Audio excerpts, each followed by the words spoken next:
Good evening, everyone, and welcome to this week's episode of Sounds of the Diaspora, Artist to Artist, conversation with yours truly, Dion Parson. I'm really excited tonight for the guest that we're bringing to the show, gentleman that I've known for many years, brother drummer, um, amazing drummer, producer, educator, promoter, all around great artist, someone that I've known for many, many, many years, and someone that we just have a great time together, man. Please join me as welcome into the show, Mr. Quentin Baxter. Yo, DP, what's up, yeah? Oh man, I'm good. How you doing, bro? Man, I'm blessed, brother. I'm blessed. Yes, things are good, huh? Yeah. We're in the middle of I'm here in Charleston. The Spoleto Festival just kicked off. We're in the middle of the Mhm. festival, and things are beautiful, man. The city is bumping. That's good. That's good. Well, Yeah. it's good to finally catch up to you, man. I know I called you a couple weeks back. It was like 8 in the morning. My wife was like, it's 8 o'clock. I'm like, man, he's up. And you were like, bro, I'm in San Francisco. It's like 5 o'clock. Remember that call? I do remember that call. And weird, I was awake, but it was He 5 was o'clock, awake, man. man. He goes, like, I told you. I said, man, but he's up. It's like we kicked it for a minute, So Yeah, that's right, never man. know, I really man. appreciate the invitation, though, man. It's been a long time coming, so I'm glad to be Yes, here with sir. you Yeah, I'm glad on it the worked show. out. I'm glad it worked out, man. Yeah. I'm so happy to have you on the show. One, being a fellow drummer, and we could talk drum, but it's just you're just a well-rounded business person in the music. Of course, your drumming is exceptional, and I'm a fan. But I've watched you, produce shows, produce recordings, work with artists, and just the way you handle yourself as a business person is just really inspiring. And I want to get to that, but I want our audience to know, how did you, how did you get here, growing up? I mean, what inspired you to become a musician?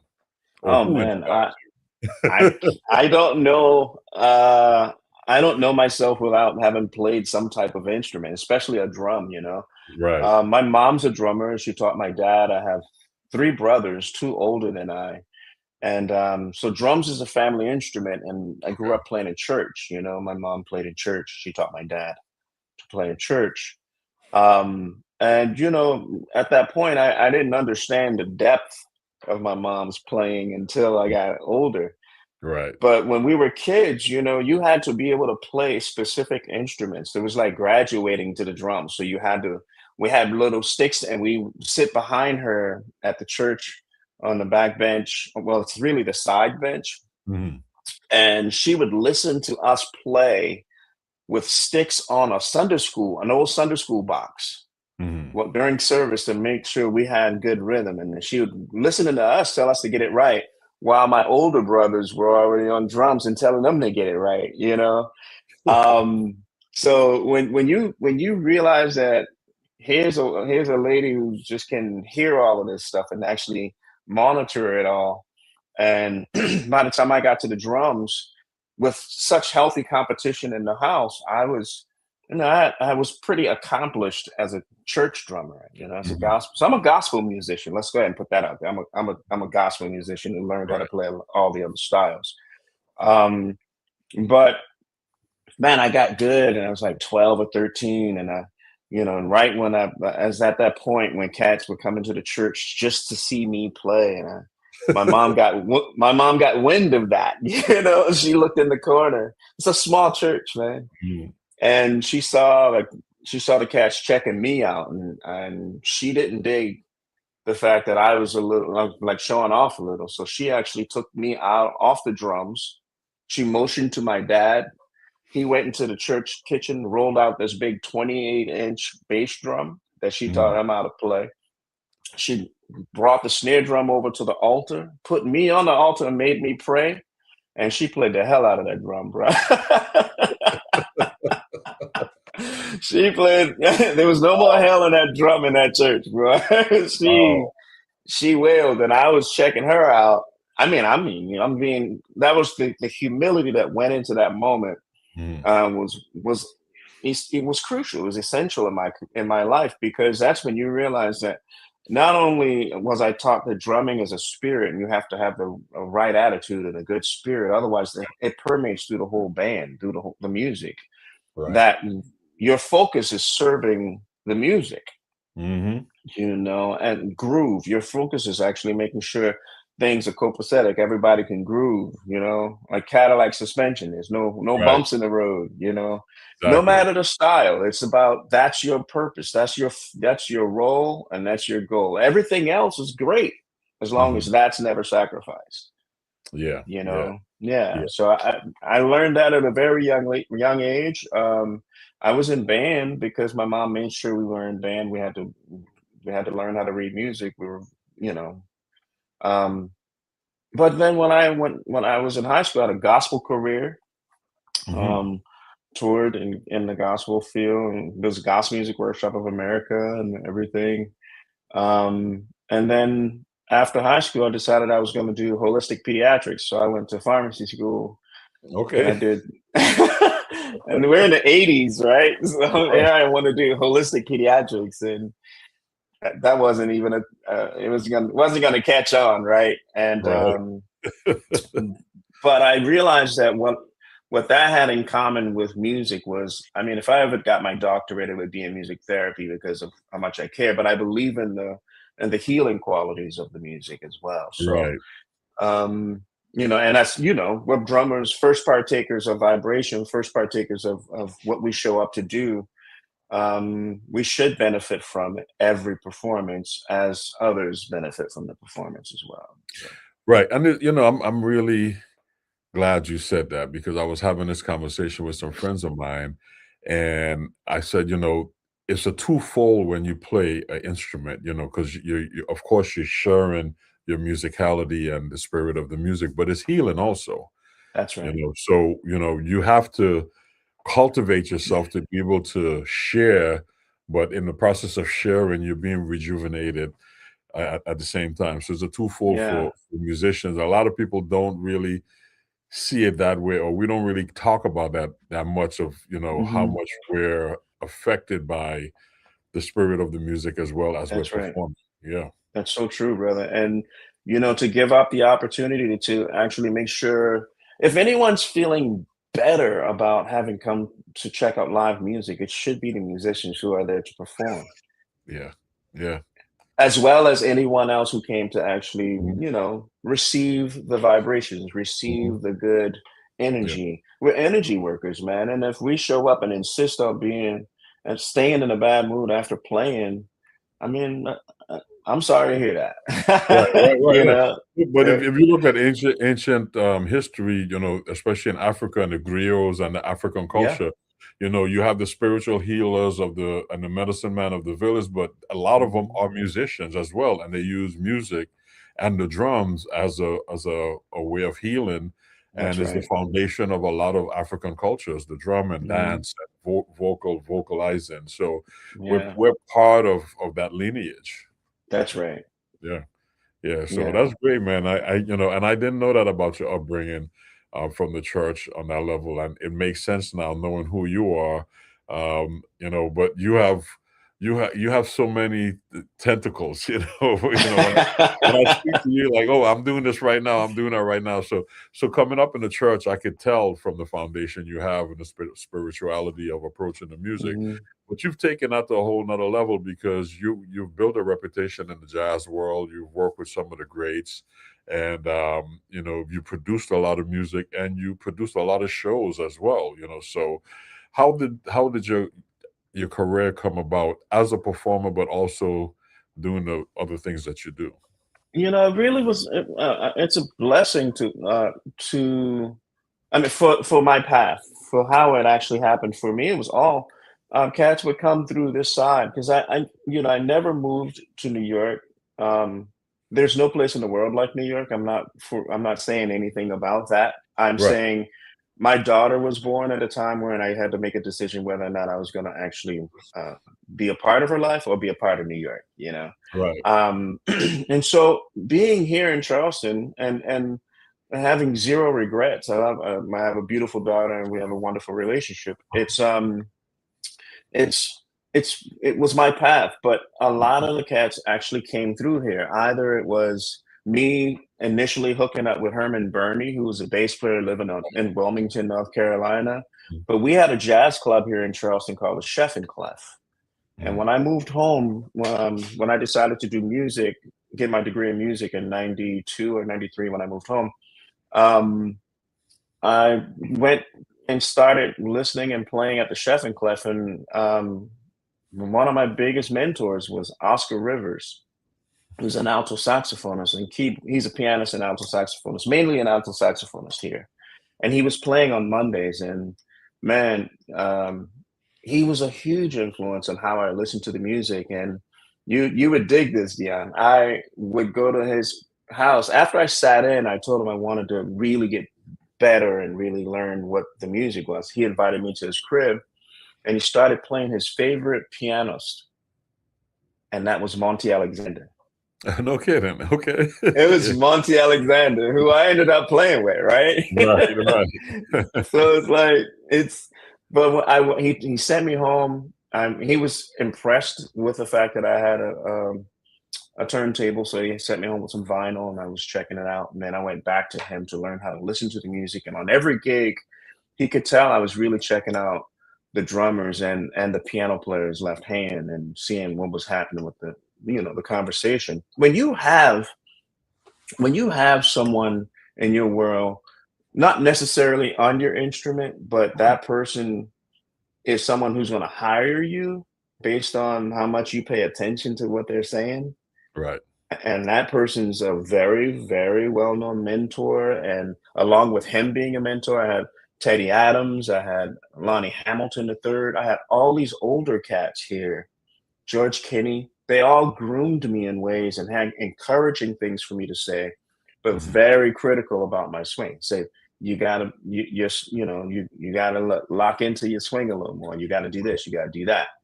Because it was the blessing for me was the transition from playing in church to swinging was just not playing the snare drum into it, because I grew up in a sanctified church. Right. Right. So it was already swinging. You're right. Exactly. You know? It's about that backbeat. Just is right. Yeah. That's right. So it's like, oh, okay. And then I had a chance every year to hang out with Ben Riley, who's from Savannah area, and he would come to Savannah Jazz Festival, and those were my lessons with him, sitting around listening to him and talking with him. Uncle Ben, you can't, play with Monk. I mean, come on. Yeah, man. Yeah. So being here and being able to be cultivated in Charleston, which is one of the cradles of the music, because of all of the musicians who actually left here to actually have a career in jazz, and help shape jazz. I mean, New Orleans is the birthplace because it had to be born in a place where all elements come together to create. And we can talk all we want about the many different places that jazz might have been, but there was no place like New Orleans for all of things to come together in a place to create this music and celebrate Black culture, celebrate this music. You see what I'm saying? Yeah. And so let that be known. That's how I feel about it. But so I appreciate my upbringing. I appreciate the fact that even deciding to stay here, I had a homegrown kind of Berkeley, kind of New York scene with people who lived other places, mentors who were older than me that knew about this music, and they had people who would come through for the festivals, like Sonny Fortune and all these guys, and Donald Byrd, Charlie Byrd. I mean, I played with so many different people who every gig for me was my lesson with this person, you know? And so eventually I built a name for myself. And then years later, I had a website, but it was an opportunity for me to meet so many people. And René Marie, who I've been with over 22, 23 years now, I met in Savannah, Georgia at the Savannah Jazz Festival, because I sat in with the big band because the drummer that year couldn't make the gig. So I was the sub. And that's Okay. how I met her. Yeah. And the rest is history, right? There you go. Look at that. Right place, So right time. yeah, but so much of all of our careers is like that, Mm.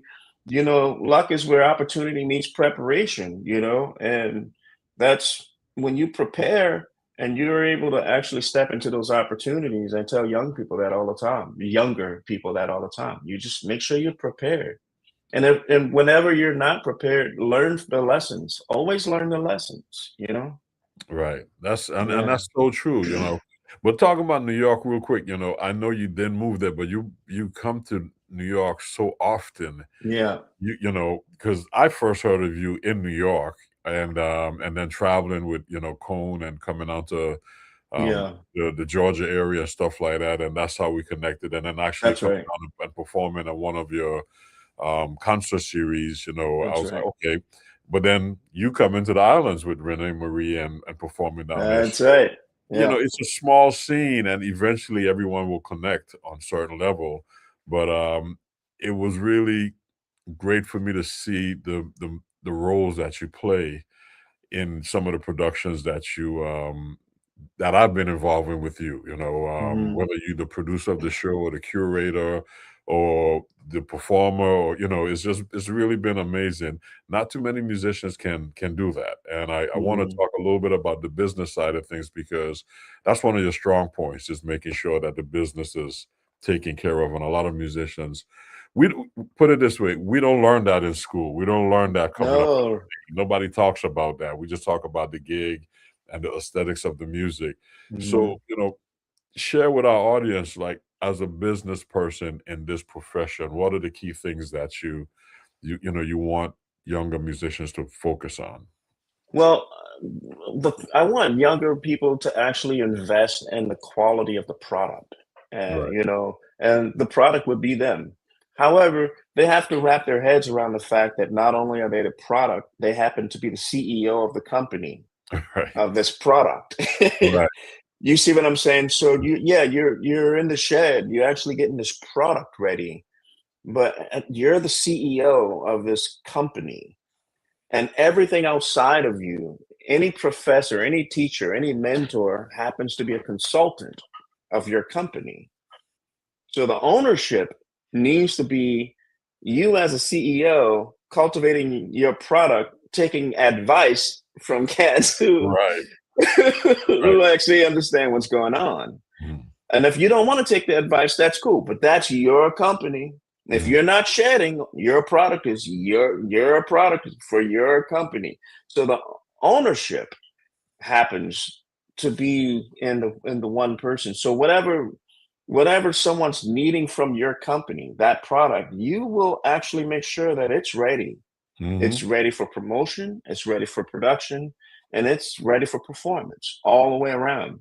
So if Right. you're really investing in your product, you're investing in not only your chops, you're investing in your sound, you're Mhm. investing in your instrument, making sure your instruments are ready to go. You're investing in your own behind being on time. Mhm. You're actually being called. You want people to if you can't make the gig, you want them to miss you or think about you, not just because you're a great musician or a great player, but you have a beautiful attitude about it. You're Right. always prepared. You're always dressed, Mhm. and they can count on that. And I keep telling musicians that you don't have to be the baddest cat ever, but you Mhm. have to be the best you every day. Right. Right. Right. No Yeah. one can be better than you and know how to actually be influenced and appreciate someone else's gift, someone Mhm. else's thought process. We play drums and we think differently. I appreciate how you think about the music. Mhm. My lessons from Dion Parson is actually listening to you play and say, because these are fresh moments for me. Right. Right. When I hear Hurling, Mhm. fresh moments for me. Obed, anybody. And Mhm. I'm inspired, man. Mhm. And that when you can do that, that means your product is healthy. Right. Your product has a healthy approach to growth and Mhm. respecting the learning process, Mhm. not knowing everything, but open to knowing, whatever is there to actually come in. So I always tell young people that, man, or anyone that if you really want to be that person, that musician, that woman, that guy who everyone wants to get to know better, you should be well aware of who they're meeting. You should be in full control and full, the full essence of who you are, so that you can continue to grow into that person and be a better you every day. Yeah, that's great advice. That's great advice, man. I've never really heard the whole presentation put that way, but that's really good advice. And the one thing, you mentioned Monty Alexander, you mentioned some drummers name like Obed and Hurlin, and we've all ended up playing on some of the same gigs at different times. That's right. Yeah. And it's really important. Ulysses Owens, we all did. Yeah. Ulysses. Yeah. I mean, it's really Greg Hutchison. I mean, it's really important for us to have these conversations, because at some point along the way, we all will end up on the bandstand with the same leader, and it's really good to have that conversation about the product. What does that leader want? What is that leader looking for in a drummer? What do you need to bring to the bandstand to make the band sounds good? And that's really a healthy environment to be in. And that's one of the things I learned, that I appreciate, but I appreciate, growing up in New York at the time and traveling as much as I traveled, because, Steve Williams, with Shirley, yeah, man, rode many times. And again, he was like, oh man, you're playing with Monty, man. He's played with Monty, and, the advice that cats would give you just to make the gig better, is really important. And we're just talking about drums, but this concept that you just shared it applies to all instruments. It applies to just being a good, being a good sideman. Just understanding that. This is a ongoing conversation for cats, and nobody talks about this. You don't learn this in school. I never learned this in school.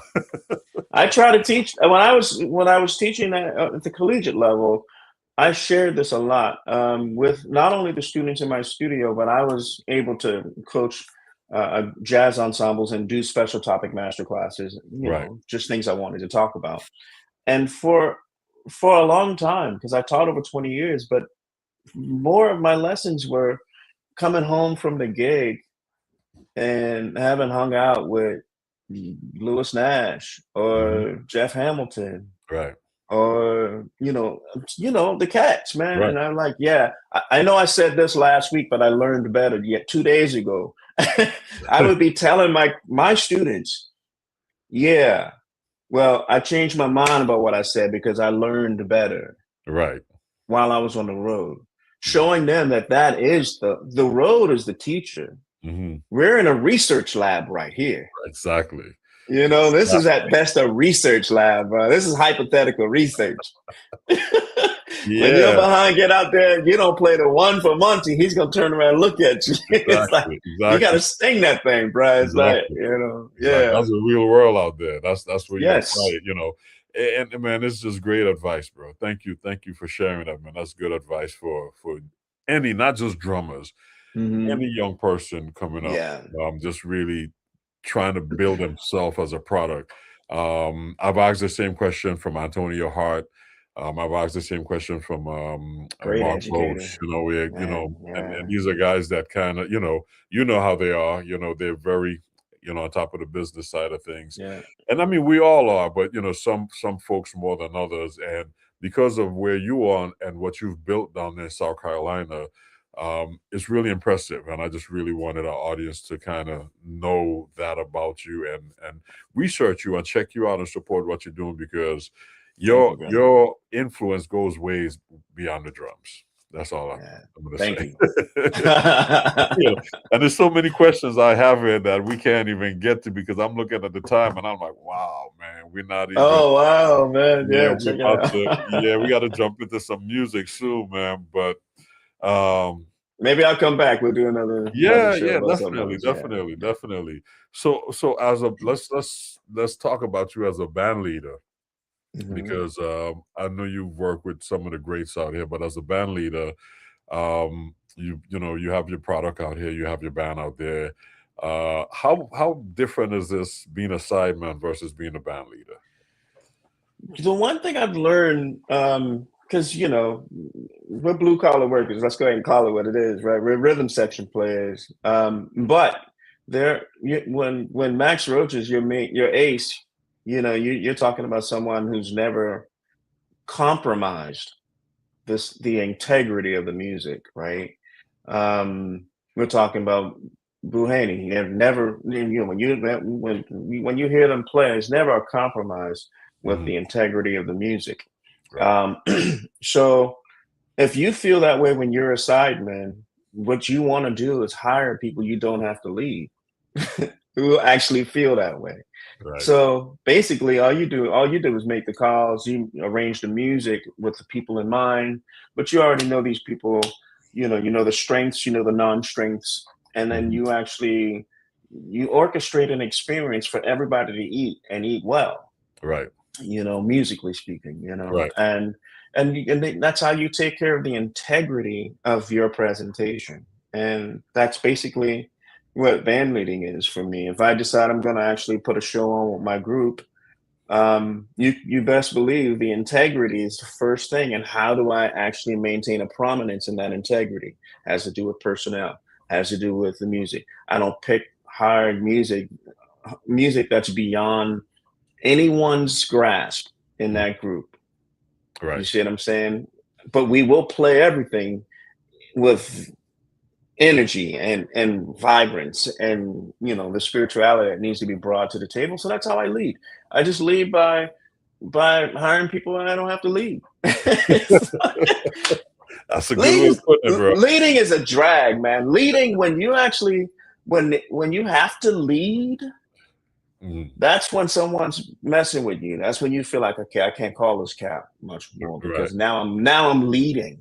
Right. I'm telling a grown person what I actually need from them after I hired them to do the very thing that they can do. And it's kind of like, so at that point, instead of going toe to toe and crushing spirits, you still hold space to solicit the best from that person for the last time. I love it. You know, you don't have to fire a cat. You just don't have to hire a cat anymore. You see what I'm saying? It's like, yeah. So I don't see now if someone just decides they were too tired to play the gig, I'm gonna be like, yo, so this is your job, and whatever you did today is cutting into your energy about the job. So maybe you need a week to actually think about what that means, and I'll get someone else who can't play as well as you on every given day, but they're gonna do their best every chance they get. I want that person, man. They show up. I got a bass drum. I can play with any bass player. You know, it's like I'm good, man. I hear you. I don't want to have to. But you know, that's great. Yeah, leading happens when you have to, man. Otherwise, you hire a bunch of people you want to actually fellowship with and share the same, you know, that same integrity. That's great. That's great, man. Again, I've never heard it put that way, but it's my sentiments. That's why I've had my bands, but we're going on 30 years now. Same cat. Yeah, man. That's what I'm saying. Same cat. And it's been a ride. Yeah. But man, you're still shoulder to shoulder with these cats. If they can't make it, they recommend somebody, and that person can be equally as beautiful. And it's like, you know, I remember being at Dizzy's one time. Melvin was in the gig. Lee Hogan showed up. Sean Jones showed up. Somebody. Yeah. And I'm like, everybody was on stage playing, having a good time. You know. Yeah. So it's about fellowship. It's really about a good time, the spirit, and just making the music. You know, just sharing the music with everyone and making great music. Yeah. Yes. That being said, you shared some of your music with us, and it's interesting with the titles. As I'm looking at the titles, you're going to tell us about them. But the first song you shared is a song entitled "Spring." Yeah. Okay. Well, the full title of it, because the songs that we're about to check out that are titled after seasons were part of a suite called Art Moves Jazz. And that was a collaboration that I had with a visual artist, John Duckworth, who's here in Charleston. And what we did was some of his artwork was displayed in a restaurant that I played called, the restaurant's called Fig. And it's my favorite restaurant in town. And we would play there on Tuesdays.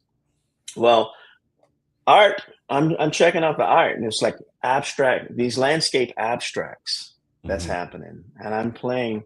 And then when you look at when you look at the artwork, you can actually, because it's abstracted, you can actually bring it together in any kind of way you want. Well, that's influencing my playing while I'm looking at this, because we're playing songs, we're playing form, but cats are getting further and further away from the melody, technique of soloing to abstract the thing. And then all of a sudden, bam, we're in the melody. Well, I got influenced by it so much that I would start my solo as abstracted as whoever just finished soloing to bring it back to realism, bring it back to the melody from the abstract. Well, Art Moves Jazz, spring, fall, winter, and summer, all those were different seasons of the actual of the artwork here in the Low Country. So that's why it's named after the seasons, but it's Art Moves Jazz Spring is what we're about to check out. Art Moves Jazz, and this is the first one, Spring. Okay, let's check it out. Spring. All right, good. All right.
I love it.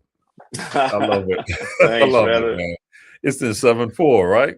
Yeah, you got it, man.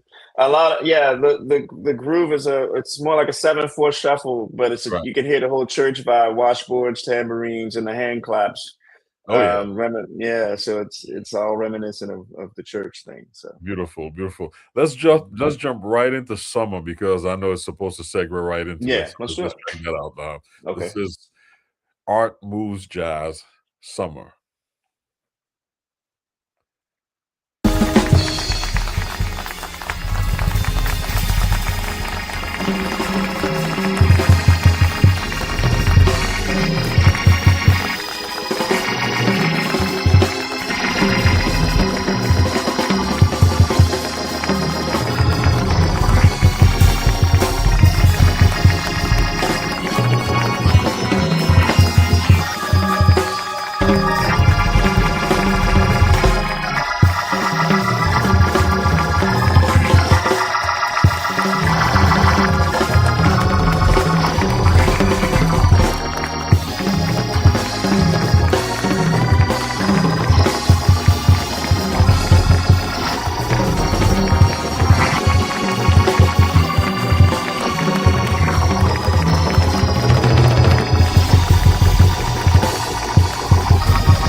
I love it. Love it, man. That's straight, summer tent revival music, man. Oh yeah, love it. Completely different from spring, but vibe. I love the organ, bro. Yeah. That's literally what my church sounded like. It's just Okay. organ and drums and the saxophone. Yeah. So, yeah, man. So the Gullah rhythms. Yeah. It's really funny that you say that the Gullah rhythm and you're playing, this pattern, 1 and 2 and 3 and 4 and 1 E and a 2 E and a 3 E. I found that to be a very prominent rhythm across, our culture, from Africa to the Caribbean, all through America. And everybody calls it something different, depends on where they are, but it's the same pattern. In Cuba is the claves, extension of the claves, is the sango. We call that the calypso rhythm here. Yeah. In Jamaica, that's part of the mento rhythm. Is dancehall also. It's all of the above. And Argentina is the tango. Exactly. Yeah. And that rhythm, that pattern is in the title of your show, bro. That's Diaspora. Yeah, that's Diaspora. Exactly. That pattern, even on the board, thing and the boardwalk. By the sea, even if you listen to popular American early R&B music, it's prevalent. Yeah, and that's part of the extension of the African rhythms that we came to know. And again, like I said, everywhere you go in the different pockets of our culture, it's called something different. But once you understand that rhythm, it's you can function in a lot of the cultures. Yeah, man, I want to share this one thing if we can do it. So the way and what's significant about that pattern that makes it authentic to where I'm from is where we put the emphasis. Right. So our emphasis, and that's how you tell one tribe different from another tribe in Africa. I mean, it's just basically the same pattern, but they put this thing on it. So it's like 1, 2, 4, 1, 2, Right. So it's on the and of 2. So 1, 2, and 1, 2, and 3. Yep. But while you're moving side to side, you're stomping on 2 and 4. 1, 2, 3, 4. So that fast is what a real sanctified church would be like. Exactly. And to add to that, if you're in New Orleans, you put the emphasis on 4. On 4. That's right. Yeah. Yep.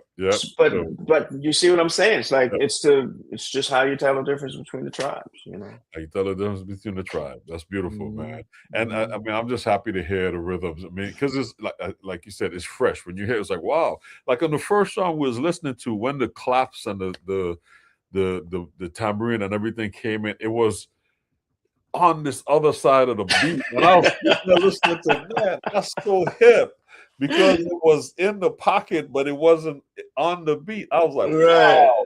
And when we finished the song, I wanted to say, go back. I want to play this. What's going on? It's so hip, man. I'm like, wow. You could only, it's just, that's all I can say. It's just hip, man. When you just place those, those sounds and it fits. Yeah. Beautiful. Thanks, we got some more music to play, man. Let's keep going. Okay. The next song is entitled Fall. Let's check it out.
That was Fall by Quentin Baxter Quintet, part of the Art Moves Jazz series. Yeah, when did that come out? That came out a while ago. Okay. I think we have a little technical issue here, but we're going to move on to the last song that was shared with us. And this song is entitled Sometime. And this is by a group that Quentin plays in. It's called RANKY TANKY. And it's a popular group that he works with in his hometown in Charleston. And you guys should check them out also. RANKY TANKY. This is entitled Sometime. Enjoy. Way down yonder, sometime below the law, sometime bullfrog Mary, and his mother-in-law, sometime gonna get on board, sometime gonna ball that jack, sometime till my honey comes back, sometime gonna reel back jack, sometime put a hump in my back, sometime I'm going over here, sometime gonna get my pal. Way down yonder, below the law, sometime bullfrog Mary, and his mother-in-law, sometime gonna get on board, sometime gonna ball that jack, sometime till my honey comes back. I'm gonna reel back jack. I put it up in my back. I'm going over here. Gonna get my pal.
And that was Sometime Some kind of time, bro. Some kind of time, bro. Wow, love this. Wow, total energy. I love it, man. Yeah, brother. Love it. You tore out those drums, bro. I was channeling my mom, bro. Zena Baxter. Yeah, yeah. I mean, you know, Yeah. it's, again, you know, those rhythms exist in all the different cultures.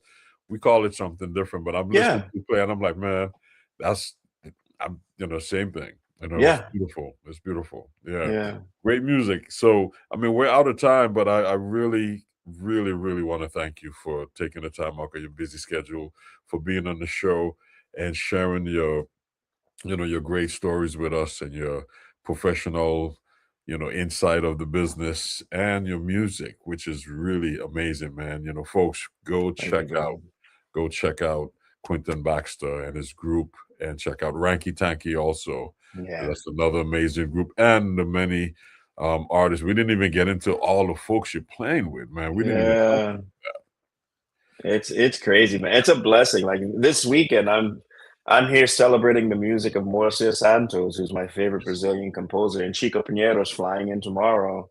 Yeah. And that's what we're doing for Spoleto, man. So it's just it's a blessing, brother. Beautiful, beautiful. Yeah. Well, let our audience know how they can follow you so they can, you know, keep abreast of what you're doing. Yeah, I mean, basically, the best that I know that I can tell the audience is just to sign up for my newsletter. You can go to my website, quentinbaxter.com or baxtermusic.com. Sign up for the newsletter, and from there, I usually just let people know. I'm pretty analog. I'm not really active on the social media side of things yet. But you haven't caught up. You haven't caught up to the technology as yet. Not yet. Yeah, but you know, baxtermusic.com, quentinbaxter.com is the website, and please support, you know, the wonderful and great things that he's doing.